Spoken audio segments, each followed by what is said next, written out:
Welcome to the Banker Lamp. Please enjoy the video. Start by gathering every required document before you begin the online form. Ensure your passport has at least 6 months validity remaining after travel. Prepare a digital passport photo 2 inches square and 350 KB maximum file size. Scan your passport data page at 300 dpi for clarity and legibility. Have a credit or debit card ready to pay the official e-travel fee of $5 at submission. Note current processing times vary between 3 to 5 business days typically. Open the official e-travel portal using a modern browser like Chrome. Enter your personal details exactly as printed on your passport to avoid rejection.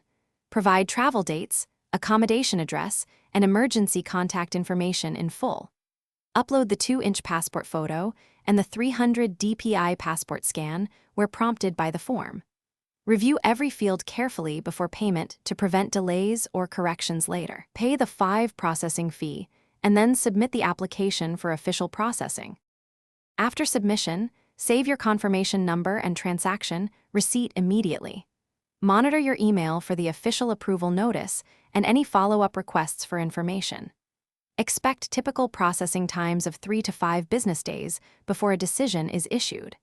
If authorities request additional documents, respond promptly to avoid delays in approval.